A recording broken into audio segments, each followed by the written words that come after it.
नमस्कार, मेरा बंगाल में आपका स्वागत है। मैं रुद्र प्रसाद बैनर्जी। मेरा बंगाल यानी कि बंगाल के बारे में ऐसी कुछ बातें लाना जो बात आपको कभी मेन स्ट्रीम मीडिया नहीं बोलेगी। चलिए शुरू करते हैं आज की बात। बहुत दिन बाद फिर से मेरा बंगाल चालू हुआ। इसके कारण दो है। पहला तो मेरे पास समय नहीं था, वक्त नहीं था, मैं कुछ कामों में बिजी था, इसलिए नहीं हो पाया। और दूसरा कारण है कि मुझे पुलिस ने अरेस्ट किया था, क्योंकि यहाँ पर ये बंगाल पे बोलने की आजादी हम जैसे यूट्यूबर का नहीं है। यहाँ पर सच्चाई सामने लाना एक मुसीबत है। यहाँ पर किसी का वीडियो शेयर करना और उसके बारे में सच्चाई बताना ये गुनाह है। इसीलिए पुलिस ने हमको पकड़ के लॉकअप में रखा थे एक दिन। उसके बाद यहाँ हमको बेल लेना पड़ा। उसके बाद हम निकले बाहर, और उसी के साथ साथ मेरा जो मोबाइल फोन था वो सब सीज किया हुआ है, वो सब रखे हुए हैं, क्योंकि शायद मैं टेररिस्ट जैसा काम किया था। क्योंकि पता नहीं, यहाँ पर सच्चाई बोलना टेररिस्ट जैसा काम है।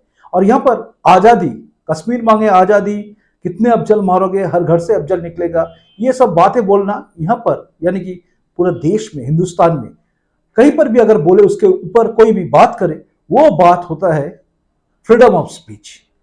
लेकिन हम लोगों को फ्रीडम ऑफ स्पीच यहाँ पर नहीं है।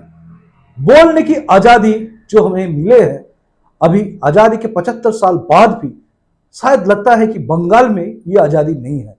इसीलिए हम सब यानी हम जैसे जितने भी यूट्यूबर हैं जहां जो यहाँ पर सरकार के विरुद्ध में यानी कि अगेंस्ट गवर्नमेंट बात करते हैं, उन सबको किसी ना किसी केस में पकड़ के पुलिस लॉकअप में डालते रहते हैं।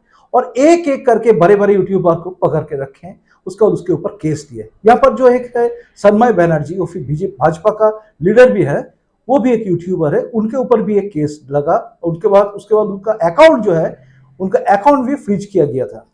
अभी वो ठीक है। लेकिन एक बात है कि यहाँ पर सच्चाई बोलने की सजा मिलते हैं, और यहाँ पर हम लोग सीधा बोलते हैं कि यहाँ पर ममता बनर्जी जो करते हैं उसके ऊपर हम लोग बोलते हैं, बात करते हैं, क्योंकि जो सच्चाई है उसको दिखाना ही एक मीडिया का काम है। जब मेन स्ट्रीम मीडिया ये बात नहीं करते, तब हम जैसे कोई यूट्यूबर खड़े हो जाते हैं और हम लोगों को दबाने की कोशिश करते हैं। ऐसा बात आपको पता है, जो आप पहली बार देख रहे हैं मेरा बंगाल, उसको पता शायद नहीं है। अगर किसी को पता है तो वो जानते हैं कि मेरा दूसरा एक चैनल है, बंगाली चैनल है, बंगाली चैनल, उसका नाम है रुद्र वार्ता। उसी के ऊपर न्यूज करने के लिए मुझे पुलिस ने अरेस्ट किया था। मेरे घर पे आए थे, जैसे करके टेररिस्ट को पकड़ते उसी तरह मेरे घर में घुस गए और मेरे फोन जो थे वो सब कुछ ले लिए। उसके बाद हमको लेके गए और कलकत्ता में जाके मुझे लॉकअप में रखा। उसके बाद अगला दिन मुझे बेल मिला, क्योंकि ये तो कोई केस बनता ही नहीं है, क्योंकि मैंने जो बोला था वो कहीं भूल नहीं था। फिर भी हुआ केस। यहाँ पर ऐसा होता है। यहाँ पर शफीकुल इस्लाम जो है उसके ऊपर भी केस हुआ है। उसके ऊपर 2-3 जगह से थाना से रिपोर्ट हो चुके हैं। आज भी उसके पास एक नोटिस आया है, और ऐसे करके चलता है यहाँ पर इस जगह पे। यानी बंगाल में सच्चाई बोलना फ्रीडम ऑफ स्पीच नहीं है, क्योंकि यहाँ पर सच्चाई वो है जो ममता बनर्जी बोलते हैं, उसके ऊपर उसी के साथ साथ मिलाना, यानी ताल में ताल मिलाना, यह पर है ये सच्चाई, और यही है फ्रीडम ऑफ स्पीच। और वो हम लोग नहीं बोलते हैं, इसीलिए हम लोग के ऊपर ये पुलिस वाले कार्यक्रम होते हैं। चलिए, ये तो होता रहेगा। लेकिन आज हम लोग जो आपके सामने आए हैं वो है मेरा बंगाल में यहाँ पर जो मंत्री हैं उनका भी एक फ्रीडम ऑफ स्पीच है। क्या है वो? राष्ट्रपति के बारे में अनप शनप बोल सकते हैं। वो सीधा बोलते हैं। उनको देखने में कैसे है?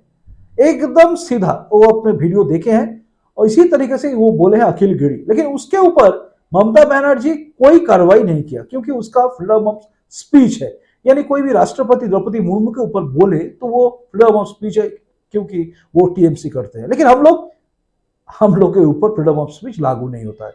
ये अखिल गिरी के ऊपर, जो अखिल गिरी के जो मंत्री हैं, उसको मंत्रिसभा से हटाने के लिए और उनको अरेस्ट करने के लिए भाजपा वालों ने यहाँ पर इस बंगाल में हर जगह पर लड़ाई लड़े, और हर जगह पर विधानसभा से लेकर एकदम खुले सड़क पर महिला मोर्चा जो है उनका, वो भी उतरे हैं। और रास्ते में उतरकर उन्होंने बार बार लगातार ये कोशिश की कि चाहे जो भी हो जाए ये अखिल गिरी को हटाइए, क्योंकि कोई भी अगर हमारे राष्ट्रपति को कुछ घनाप सनाप बोले उसको तुरंत हटाना चाहिए। ये अगर क्षमा मांगने से या अगर मैं सॉरी बोलूं और उसके बाद मुझे माफ किया जाए तो कोई भी चोर चोरी करेगा, उसके बाद बोलेगा सॉरी मुझे माफ कर दो, तो क्या उसको छोड़ देंगे? पता नहीं, शायद वो चोर अगर टीएमसी करे तो उसको छोड़ दिया गया, क्योंकि हम लोग देखे आम्फान में जितने भी लोग जो भी काटमानी खाते हैं, जो भी कुछ करते हैं, उसको सिर्फ माफी मांग लेने से उनको छोड़ दिया जाता है, उनको अरेस्ट नहीं किया जाता है, उनके ऊपर कोई केस लागू नहीं हो जाता है। अभी यहाँ पर और एक बात है कि अनुब्रत मंडल जो यहाँ का टीएमसी का एक जिला प्रेसिडेंट है, वो जिला प्रेसिडेंट अभी तो फिलहाल जेल में है, अभी तो फिलहाल वो जेल में है। लेकिन ये अनुब्रत मंडल पुलिस के ऊपर बॉम्ब मारने की बात करते हैं कि पुलिस के जीप पे बॉम्ब मारो, लेकिन उस बात बोलने के बाद भी उसके ऊपर कोई पुलिस केस लागू नहीं होता। तो ऐसा ही हालत है ये बंगाल में, और इसीलिए अखिल गिरी अभी तक बहाल है मंत्रिमंडल में, क्योंकि उनको हटाया नहीं गया। अब देखने वाला बात है कि ये जो भाजपा वालों सब चारों जगह से जो कोशिश कर रही है, यानी कि आंदोलन जो छेड़े है उसके ऊपर खड़ा होता है या नहीं ममता सरकार, उसके ऊपर खड़ा होकर या ममता सरकार क्या कर सकते हैं ये देखते हैं। और सबसे बड़ी बात है कि यहाँ पर जो इंटेलेक्चुअल है, यानी कि जिसको बोलते हैं कि तथाकथित बुद्धिजीवी, बंगाल में ये टर्म्स है बुद्धिजीवी, यानी इंटेलेक्चुअल पर्सन जो है, जो लोग अपने बड़े बड़े दिमागी ताकत यहाँ पर सेकुलरिज्म दिखाने में और यहाँ पर सरकार की जो भी गलती है उसको छुपाने में माहिर है, वो सब इंटेलेक्चुअल पर्सन यानी बुद्धि बेच के खाने वाले ये बुद्धिजीवी होते हैं, ये लोग अभी चुप है, क्योंकि इन लोगों के ऊपर कुछ प्रभाव नहीं पड़ते हैं कि राष्ट्रपति के ऊपर कुछ बोले या चाहे कुछ भी कोई भी बोले। लेकिन हाँ, ये बात अगर कोई भाजपा वाले या फिर बीजेपी वाले बोले तो ये तुरंत खड़ा हो जाएगा।